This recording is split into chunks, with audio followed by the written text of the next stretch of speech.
El Señor nos llevó a este libro porque obviamente tiene mucho que ver con lo que estábamos viviendo y con lo que necesariamente en algún momento de nuestra vida vamos a vivir. Y por eso es que nos centramos en este libro que es de alguna manera el libro del sufrimiento, el libro de la aflicción, el libro que enseña mucho sobre el significado del sufrimiento de los justos. No es el sufrimiento en general, sino el sufrimiento de los justos. Porque este hombre fue calificado por Dios mismo en el capítulo 1, es calificado por Dios mismo en el capítulo 1 cuando el Señor habla con Satanás allí en esa extraña reunión en el cielo y el Señor lo califica como un hombre perfecto, recto, temeroso de Dios y apartado del mal. Más adelante dice que él retiene su integridad a pesar de las pérdidas extraordinarias que tuvo cuando perdió todos sus bienes y perdió su familia, todos sus hijos, sus 10 hijos, de una manera terrible, que llegó en un solo día todas esas noticias. 4 mensajeros fueron uno tras otro dándole un golpe tras golpe a su corazón, a su alma, y lo dejó en la ruina total desde el punto de vista económico y desde el punto de vista también de su familia. Posteriormente, el enemigo contraataca y vuelve otra vez a pedir que Dios autorice que aflija su cuerpo. Y vemos como de una manera tremenda también el cuerpo de él fue afligido a tal punto que estaba con heridas supurantes desde la cabeza a la planta de los pies, que aún los gusanos crecían en sus heridas. Era además de algo terrible, doloroso, incómodo. Dice que se rascaba con un tiesto, un pedazo de tiesto. Y no solo eso, sino que su mujer en un momento determinado ya no puede aguantar más, no soporta más y le dice a él que maldiga a Dios y deje su integridad. No obstante, estos 2 primeros asaltos tan duros y tan fuertes que él tuvo que enfrentar, los enfrentó con una integridad tremenda, con una fortaleza de espíritu, de alma, donde, como vimos al principio, perdiendo sus riquezas materiales, perdiendo sus riquezas familiares, no obstante, nunca perdió su riqueza espiritual, que era su relación con Dios. Y eso fue lo que lo sostuvo, y eso es lo que lo mantuvo a pesar de todas las calamidades que tuvo que sufrir. Nosotros quedamos impresionados ante una forma de reaccionar como la que tenía este hombre. Ahora llegaron 3 amigos a consolarlo, llegaron con una buena intención al principio, llegaron para condolerse de él y para consolarlo, dice el texto bíblico. Y durante 7 días y 7 noches estuvieron en silencio frente a él, que estaba en el basurero de la ciudad, sentado ahí en la tierra con ceniza sobre su cabeza, en una señal de aflicción, y no hablaron palabra alguna. Pero posteriormente, no sabemos cuánto tiempo pasó entre una y otra situación que va contando el libro, él comienza a hablar y la verdad es que sus palabras son bien fuertes. Sus expresiones son de una persona que sufre de una manera tremenda, pero que al mismo tiempo expresa con sus palabras sus sentimientos. Y él maldice el día de su nacimiento y él también dice, ¿por qué no morí en el momento en que nací? Y luego dice, ¿por qué sigo viviendo todavía? Esas 3 expresiones están allí en el capítulo 3. Está sufriendo de una manera que nosotros nunca podríamos entender porque nunca hemos pasado por eso. Y entonces sus expresiones son de una persona con una depresión también profunda en términos espirituales. La depresión de él era principalmente porque no encontraba respuesta a sus inquietudes. ¿Por qué? ¿Por qué estoy sufriendo? Del punto de vista de su conciencia, él no entendía por qué estaba pasando, porque no era consciente de algún pecado en particular que él hubiese cometido y que no hubiese confesado a Dios. Y entonces, ante el silencio del cielo, se aflige de una manera terrible. Y allí comienzan sus amigos a intervenir. Capítulo 4, Elifaz los primeros 11 versículos, Elifaz reprende a Job, lo confronta, primero lo anima, diciéndole que él era una persona que había sido un instrumento de Dios para alentar a muchos otros, y ahora le dice: sin embargo, cuando ahora viene el mal sobre ti, versículo 5, mas ahora que el mal ha venido sobre ti, te desalientas, y cuando ha llegado hasta ti, te turbas, en base a lo que escuchó de Job en el capítulo 3. Y entonces mete el dedo en la llaga. ¿No es tu temor a Dios tu confianza? ¿No es tu esperanza la integridad de tus caminos? ¿Dónde está tu integridad de la cual tanto te jactabas? ¿Dónde está tu confianza en Dios? Y noten que estas palabras, tu confianza en Dios, tu integridad, ¿dónde está eso? Porque esas son preguntas retóricas que tienen una sola respuesta, no están en ninguna parte, porque a través de lo que tú has hablado, has mostrado que no confías en Dios y que no eres íntegro. Eso es lo que le está diciendo Elifaz. Son palabras similares a lo que Satanás quería que salieran de la boca de Job. De tal manera que esta persona, con buenas intenciones probablemente, comenzó a confrontar a Job de una manera equivocada. Por eso dijimos que era un consejo sin sabiduría. Ahora, no se queda allí, sino que del versículo 12 en adelante hasta el capítulo 5, versículo 27, él sigue otra vez con su discurso, tratando de mostrar su tesis con la cual enfrenta la situación de Job. ¿Cuál era la tesis? Era muy simple. Todo aquel que sufre es por causa de su pecado. Job está sufriendo, por tanto el problema es que es un pecador. Entonces el origen del sufrimiento de Job, dice Elifaz, igual como sus tres amigos, sus otros dos amigos lo van a decir posteriormente, el problema grave de él es que es un pecador y no ha arreglado sus cuentas con Dios, y por eso está sufriendo. Y esa es la tesis que plantean en todos los discursos. Ahora, en el versículo 12, en adelante, Elifaz ahonda un poco más. Necesitamos recordar que una clave hermenéutica, una clave de interpretación del libro, es lo que Juan Calvino, el conocido reformador de Ginebra, decía respecto al libro de Job. Y que parece pertinente citarlo al entrar en esta sección de la intervención de Elifaz. Él plantea: hemos de notar que a lo largo de toda la disputa, Job defiende un buen caso en tanto sus adversarios defienden un caso pobre. Sus adversarios se refiere a sus amigos. Pero es más, dice, Job teniendo un buen caso hace una defensa pobre, mientras que los otros teniendo un caso pobre hacen una buena defensa. Cuando hayamos entendido esto, nos llevará o nos será como una llave para abrirnos todo el libro. El buen caso de Job es que la aflicción no siempre es castigo, pero para el elegido, para el creyente, es corrección, muchas veces. Job presenta una defensa pobre en su caso porque ofrece una arrebatada autodefensa, excesiva autoafirmación, aparente oposición a Dios y pasión descontrolada. Todo esto vemos en los discursos de Job. El pobre caso de sus amigos, por otro lado, es que la aflicción constituye un castigo divino administrado conforme a la medida del pecado de los hombres. Esa era su tesis principal. Pero ellos hacen una buena defensa de su caso, porque ofrecen afirmaciones acerca de Dios y el hombre que en conjunto son ciertas y válidas y que deben ser aceptadas en sí como la pura enseñanza del Espíritu Santo. Por tanto, Job tiene un buen caso, pero lo defiende mal. Los amigos tienen un mal caso, pero lo defienden bien.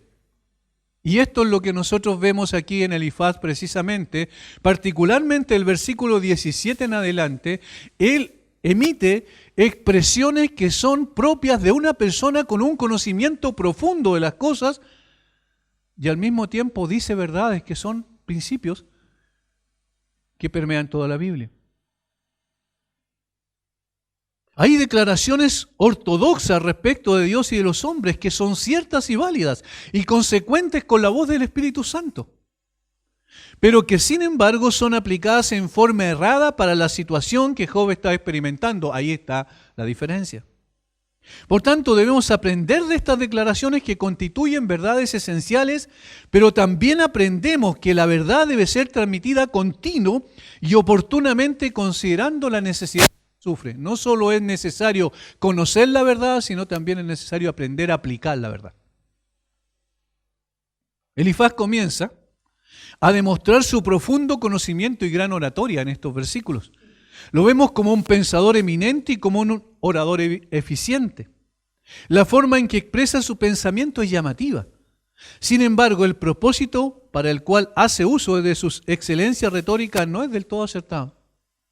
Principalmente porque parte de una premisa errada, cuál es que todo sufrimiento es castigo por el pecado, de tal manera que cualquiera que sufre es debido a un pecado no confesado. Por tanto, su propósito es exhortar a Job para que se arrepienta de su pecado por el cual vinieron sus aflicciones y acuda a Dios para pedir su perdón. No debemos olvidar que eso está detrás de cada una de sus intervenciones, también en el caso de sus amigos. Ahora, a partir del verso 12 en adelante expondrá sus razones por las cuales cree que Job sufre por su pecado y acude a un extraño origen de sus revelaciones respecto al caso. Versículos 12 al 16. El asunto también me era a mí oculto, mas mi oído ha percibido algo de ello. En imaginaciones de visiones nocturnas, cuando el sueño cae sobre los hombres, me sobrevino un espanto y un temblor que estremeció todos mis huesos. Y al pasar un espíritu por delante de mí, hizo que se erizara el pelo de mi cuerpo. Paróse delante de mis ojos un fantasma cuyo rostro yo no conocí.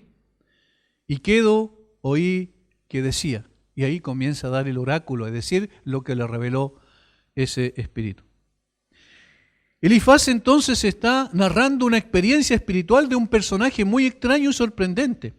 Era de noche y se había quedado dormido cuando de repente estaba, o parecía estar despierto. Un miedo horrible lo invadió y todas sus extremidades temblaron. Entonces un espíritu pareció pasar ante su rostro, mientras cada vello de su cuerpo se alzaba y se erizaba rígido de horror. Hubo un profundo silencio. Luego del silencio pareció salir una voz, un susurro que articulaba palabras solemnes. ¿Cuáles eran estas palabras solemnes? ¿Será el hombre mortal más justo que Dios? ¿Será el hombre mortal más justo que Dios? ¿Será el varón más limpio que el que lo hizo? Ese es el mensaje que estaba entregando este personaje enigmático que apareció a Job. Obviamente, no sabemos si era que Job se imaginó esa situación o tuvo una visión particular o efectivamente fue un sueño donde un personaje espiritual se le presentó. Puede haber sido una mera visión impresa en su mente mientras dormía, o puede que le haya sido traída por un mensajero espiritual a quien podía ver débilmente y cuya voz tuvo el privilegio de escuchar. No sabemos exactamente el origen, no sabemos exactamente quién era, pero lo que sí importa, y eso es lo trascendente, es el mensaje que traía. Porque aquí está el argumento que él desea presentar, donde se exalta la perfección del carácter de Dios en contraste con la imperfección del carácter del hombre. La pregunta clave de todo el párrafo es esta: ¿será el hombre más justo que Dios? Esa es la pregunta esencial de todo el párrafo. Este es lo que guía todo el pensamiento hasta el final del versículo 4, del capítulo 4. Obviamente es una pregunta retórica con una sola respuesta posible. ¿Alguien podría hacerse esa pregunta? ¿Cómo alguien podría preguntar, ¿será el hombre más justo que Dios? Eso es imposible, inmediatamente lo descartaríamos, ¿verdad? Sin embargo, aquí es donde encontramos el meollo del argumento. Estas dos preguntas retóricas, usando el consabido paralelismo de la poesía oriental, Elifaz describe lo que escuchó del mensajero celestial. Estas dos preguntas apuntan a producir en la mente de quien las recibe, en el caso Job, una reflexión respecto a sus dichos registrados en el capítulo 3. Están diseñadas para reprimir y reprender el orgullo de los hombres que condenan la equidad del gobierno divino. Allí está el propósito de esas preguntas. Y que parece ser el hombre más sabio y mejor que Dios. Así entendido, sería una reprensión pertinente de Job, quien en su queja de Job 3 parecía más sabio que Dios. Él lo había acusado implícitamente de injusticia y falta de bondad. ¿Por qué? Fui engendrado en el vientre de mi madre. ¿Por qué nací? ¿Por qué no morí? ¿Por qué no fui un abortivo? ¿Por qué no sigo viviendo después de esto, hasta ahora, en esta calamidad? Todos estos por qué de Job daban a entender de alguna manera implícitamente que estaba cuestionando la justicia y la bondad de Dios. Todas las personas que se quejan contra Dios y que acusan la equidad y la bondad de las dispensaciones divinas afirman ser más sabias y mejores que Él. Eso estaba en el pensamiento de Elifaz. Cuán pertinente, por tanto, era preguntar si el hombre podía ser más puro o más justo que su Hacedor. Y cuán pertinente fue la pregunta solemne que el mensajero celestial propuso a la audiencia de Elifaz. Una pregunta que parece haber sido propuesta originalmente en vista de las quejas y murmullos de Job en el versículo 3, y que de alguna manera identifican a toda la raza humana, porque ¿quién no ha hecho estas preguntas? ¿Quién no ha dicho por qué en algún momento de su vida? ¿Quién no se ha puesto a pensar por qué ocurren estas cosas a mí cuando yo no debiera estar en esta situación? Ahora, allí el hombre se está poniendo en una posición de juicio con respecto a Dios. Ahora, es muy interesante que los teólogos difieren en la interpretación de estas preguntas. Existen en general dos posiciones o posibles interpretaciones. Primero, la primera es que se refiere a una comparación entre el hombre y Dios respecto a su justicia y pureza esencial. Y esto es lo que se entiende a través del lenguaje simple. ¿Será el hombre más justo que Dios? Bajo ninguna circunstancia. ¿Por qué? Porque está hablando de la esencia misma de Dios y del hombre. Obviamente ningún hombre es justo y es puro en esencia. Solamente Dios lo es. Por tanto, si esa es la situación, ¿cómo puedes juzgar a Dios? Esa es la conclusión. ¿Cómo puedes tener el atrevimiento de pensar así? Ahora, esto es obvio. Y entonces algunos comentaristas bíblicos dicen, bueno, entonces, ¿para qué necesitaba un oráculo? ¿Para qué necesitaba que alguien viniera a decirle eso cuando eso es obvio?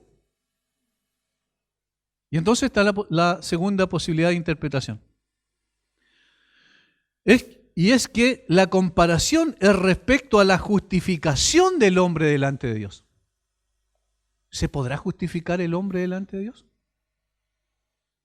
En otras palabras, ¿puede el hombre ser justificado o declarado justo por su justicia delante de Dios? ¿Entrará en la presencia de Dios, se parará ante su trono y será interrogado allí, se marchará de allí a los ojos y a la cuenta de Dios como un justo en sí mismo? Eso sería la otra posible interpretación. Y la respuesta también es absoluta, no, bajo ninguna circunstancia. Que el hombre mortal es en sí mismo una criatura injusta, eso es lógico, que no puede ser justificado por su propia justicia ante los ojos de Dios, eso lo sabemos, por eso vino Jesucristo. Y que debe buscar una justicia mejor que la suya propia para justificarlo ante Dios. Y ahí está la necesidad de un mediador perfecto como la persona de Jesucristo. Y esto concuerda con la interpretación de la visión de Elifaz en Job 14, capítulo 15, versículo 14. Con los sentimientos de su amigo Bildad, que parece respetar mucho a Elifaz, Job capítulo 25, versículo 4, y también del mismo Job en capítulo 9, versículo 2. Por tanto, así debe entenderse la cláusula, dicen otros teólogos. En lo personal me parece que las dos posibles interpretaciones son plausibles y aplicables en el razonamiento de Elifaz. Pretender observar más estrictamente las leyes de la justicia será Enosh, ese es el primer nombre que utiliza en el hebreo cuando dice será el hombre. La palabra en el hebreo es Enosh, que implica un hombre miserable y mortal, débil, frágil. ¿Puede ese hombre ser insolente y decir, en realidad, Dios, tú eres injusto, yo soy justo? No, ¿cierto? La segunda pregunta, que es un paralelismo, ¿será el varón más limpio que el que lo hizo? La palabra varón aquí, en este caso en el hebreo, es Geber o Geber, se traduce varón, y habla del hombre más fuerte y eminente, es decir, un hombre importante, en contraste al hombre débil y frágil en 8. Geber, el hombre importante, el hombre fuerte. ¿Puede ese hombre competir con Dios? Obviamente la respuesta otra vez sigue siendo la misma, bajo ninguna circunstancia. Entonces, aquellos que encuentran faltas en las instrucciones de la ley divina, las dispensaciones de la gracia divina o la disposición de la providencia divina, se hacen a sí mismos más justos y puros que Dios, quien siendo su hacedor es su Señor y dueño, y el autor de toda la justicia y pureza que hay en el hombre. Entonces, el argumento de Elifaz es: Job, ¿cómo se te ocurre a ti cuestionar a Dios? Cuando tú eres un hombre, y aún el hombre más eminente, el hombre más perfecto en la tierra, ¿qué es lo que es delante de Dios? Ese es el argumento. ¿Ven que el argumento es plausible? El argumento es interesante. Y parece, por tanto, incontestable por la veracidad del mensaje que recibió. Sin embargo, él usa estas verdades en forma equivocada para probar que Job sufre por causa de su pecado.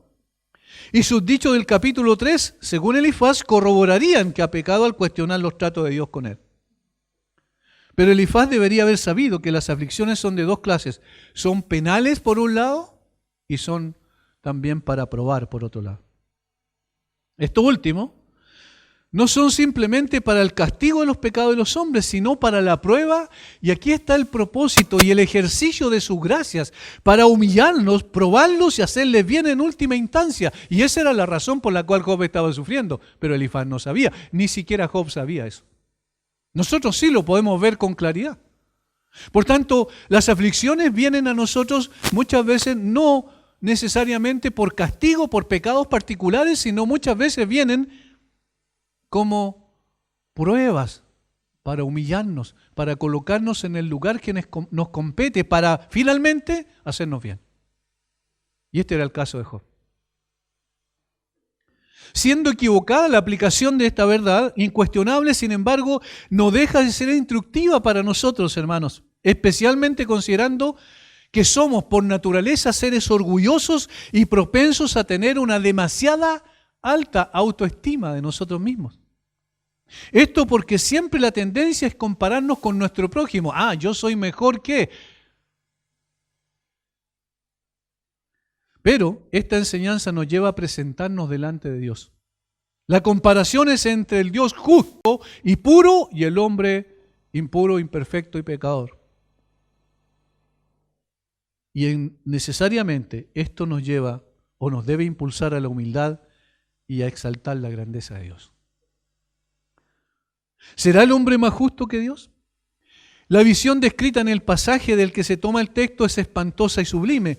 Su significado espiritual y la instrucción moral que transmite son de un interés e importancia superiores.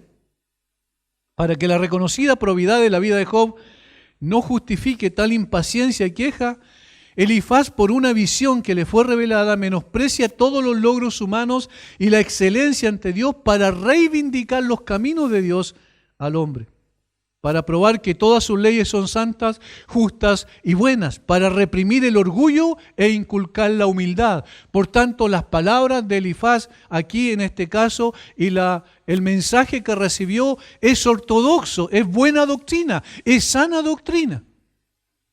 Y por eso nos enseña a nosotros también en términos prácticos. ¿Qué nos enseña? La condición relativa del hombre en el mundo.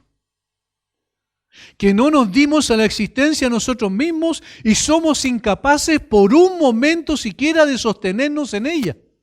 Estas son verdades evidentes. Él nos hizo, dice el salmista, y no nosotros a nosotros mismos. Y no solo Él nos hizo, sino también Él nos sostiene. No nosotros, no nuestra justicia, es su pura gracia. Si nosotros y todo lo que nos pertenece somos el don de Dios, de la gracia de Dios, ¿de qué tendremos que estar orgullosos incluso en la estimación más favorable que podamos hacer de nosotros mismos y de todas nuestras adquisiciones? ¿De qué podríamos enorgullecernos? ¿De qué podríamos jactarnos si todo lo que somos, lo que seremos, es producto de la pura gracia de Dios? Quizás alguien puede decir, pero los hombres mejoramos. Mire los avances científicos y los talentos que hemos cultivado a través de las generaciones. Qué pocas razones hay para jactarse, sin embargo, porque todo eso es producto de la providencia divina. De la mejora moral, podríamos decir, y religiosa. ¿Cómo puede jactarse quien ni siquiera conoce sus errores secretos? ¿De qué podríamos jactarnos nosotros? Somos buenos creyentes. ¿Quién dijo eso? Somos personas piadosas, somos personas admirables por nuestra fe en el Señor Jesucristo. ¿Cómo podríamos jactarnos de eso nosotros cuando eso es un don de Dios? Y entonces esta necesaria comparación es la que nosotros tenemos que hacer siempre, hermanos, no con respecto a otros, sino delante de Dios. Y decir, Señor, tú eres justo, yo no. Tú eres puro, yo no.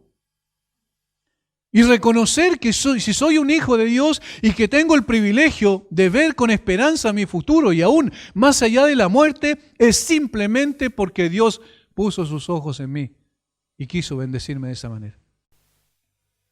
¿No aprendemos eso de nuestro glorioso Salvador?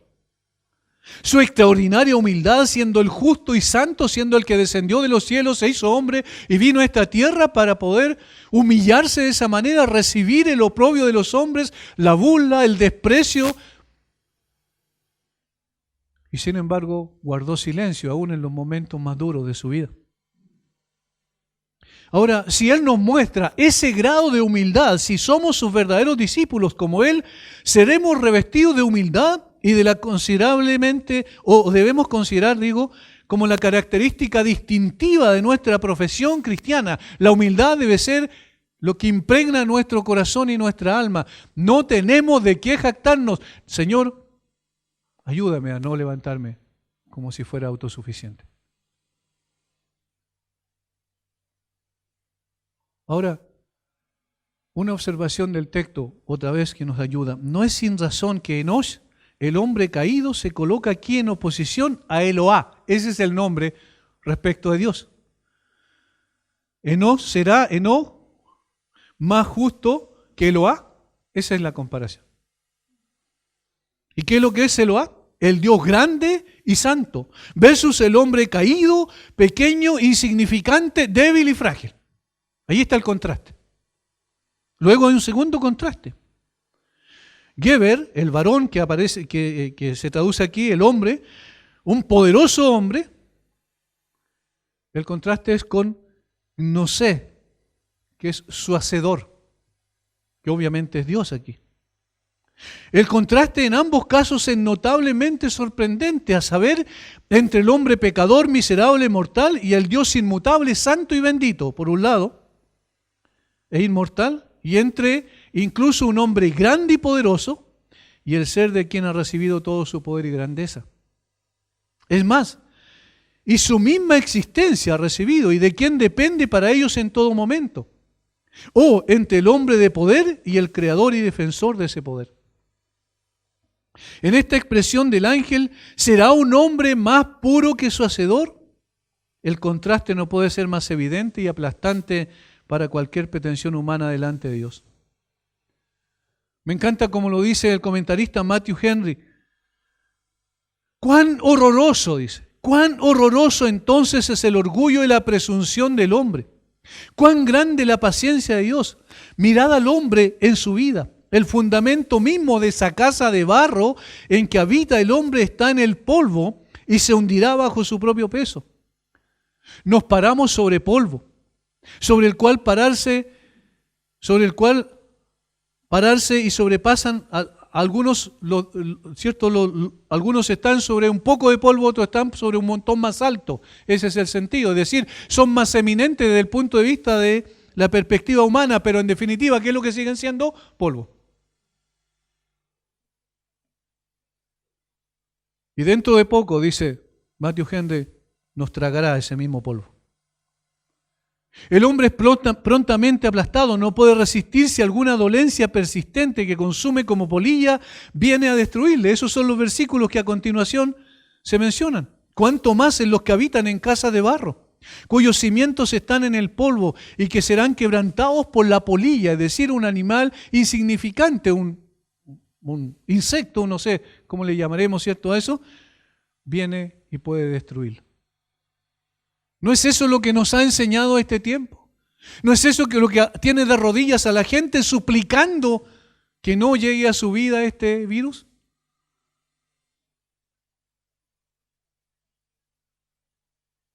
¿Esta clase de criatura pretende culpar a Dios por sus designios? Mirad al hombre en su muerte.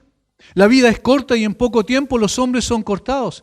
Belleza, fuerza, sabiduría, no solo no pueden librarle de la muerte. Estas cosas mueren con él. Tampoco la pompa, la riqueza o el poder continúan después de ellos. Una criatura moribunda, pecadora y débil pretenderá ser más justa que Dios y más pura que su Hacedor. Eso es absurdo. En lugar de disputar con sus aflicciones, que se maraville de no estar en el infierno. ¿Puede un hombre ser limpio sin su Hacedor? ¿Justificará Dios a los mortales pecadores y los limpiará de culpa? ¿O lo hará sin que ellos tengan un interés en la justicia y la bondadosa ayuda de su prometido Redentor? Cuando los ángeles, que fueron espíritus ministradores ante su trono, recibieron la justa recompensa de sus pecados, obviamente los ángeles que se rebelaron contra Dios. A pesar de la aparente impunidad de los hombres por corto tiempo, esto es lo que la gente dice, ¿dónde está la justicia de Dios cuando vemos injusticia en esta tierra? ¿Dónde está el Dios justo del que hablan los cristianos? Dicen. Y se mofan de la realidad de que Dios es justo. ¿Dónde está? Dicen ellos. Y eso es simplemente que Dios retrasa su juicio para que esas personas lleguen al arrepentimiento. Pero el hecho de que Dios retarda su juicio, no de acuerdo, cierto, a su plan perfecto, porque en cada tiempo y en el lugar preciso y en el momento preciso, todo lo que Él ha planificado se cumplirá, sino en el sentido del que nosotros vemos que no emite su juicio en medio de un mundo caído. Sin embargo, sabemos que la condena es tan certera como la de los ángeles caídos y Él está alcanzándolos continuamente. Sin embargo, los pecadores negligentes, dice por último Matthew Henry, lo notan tan poco que no esperan el cambio, ni son sabios para considerar su fin último.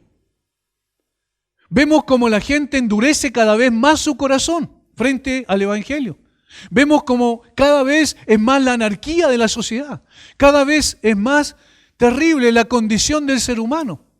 No solo lo vemos a través de asesinatos horribles como los que hemos escuchado en estos últimos tiempos, sino lo vemos también a través del desprecio de la vida humana cuando se mata a alrededor de 50 millones de niños en el vientre de su madre. Lo vemos con la dureza del corazón de esas personas que incluso esas mismas personas son las que dicen justicia para tal persona y salen a protestar a las calles. Y no se dan cuenta que ellos mismos, con una ideología nefasta, están destruyendo a millones de personas en el vientre de su madre. Son los mismos que dicen que ese es un derecho y que por eso ellos ahora están felices porque el derecho ha sido legalizado, ese supuesto derecho de matar a sus niños en el vientre de su madre, pero el otro, el derecho de una persona no ser asesinada por otro, ese sí, nosotros pedimos justicia por eso es. ¿Y qué de lo demás? Este es el hombre que se cree más justo que Dios, este es el hombre que pone a Dios en un banquillo de acusados. Es absurdo, es ridículo. Elifaz dice eso es imposible. Y tiene razón, es verdad. Las palabras no pueden ser más expresivas. La debilidad y temporalidad del hombre son puestas por contraste ante la perfección, grandeza e inmortalidad de Dios. Allí está el hombre delante de un Dios grande y glorioso. ¿Qué tiene que hacer? Entonces humillarse delante de Él, reconocer que no es más que un insecto ante la grandeza y la gloria de Dios y llegar a los pies del Señor Jesucristo. Y allí va a tener recién la justicia que tanto requiere. Concluyendo, queridos hermanos, cuán necesario es ser siempre consciente de nuestra pequeñez delante de Dios. Todo lo que somos como sus hijos es por pura gracia. Todo lo que seremos en la gloria es por pura misericordia. Nunca tendremos ni siquiera un mínimo motivo para estar orgullosos. Ni el hombre más eminente y piadoso en esta tierra tiene de qué gloriarse. Nunca seamos encontrados discutiendo con el santo y justo. Nunca pretendamos justificarnos a nosotros mismos. Nunca cuestionemos los tratos de Dios con nosotros. Eso sería semejante a cuestionar su justicia. Siempre recordemos que no somos más que polvo, viviendo en casas de barro, y en polvo nos convertiremos. Siempre seamos conscientes que solo Dios es justo y puro, y que cada rasgo de justicia y pureza que hayamos adquirido es consecuencia del derramamiento de la gracia de Dios en nuestros corazones. Que no es una justicia y pureza inherente, sino el reflejo de la justicia y pureza de Dios en nosotros. Somos justificados gratuitamente por su gracia, dice el apóstol Pablo. Por nada más que eso. Qué pertinentes son estas palabras para nosotros. Quizás la aplicación que hace Elifaz y el propósito que tiene en su corazón no es el adecuado, sin embargo, son verdades que permanecen para siempre y que nos ayudan a ponernos en el lugar que nos compete, y a levantar nuestras manos al cielo para adorar a aquel que es justo en esencia y puro. Padre, gracias por darnos el privilegio de reunirnos en tu nombre. Qué maravilloso es, Señor. Tu presencia está con nosotros en una forma especial cuando nos reunimos y cuando escuchamos tu voz y cuando somos exhortados, confrontados y somos consolados y alentados también. Padre, gracias por este tiempo. Bendice a mis hermanos grandemente. Oramos en el nombre de Jesús. Amén.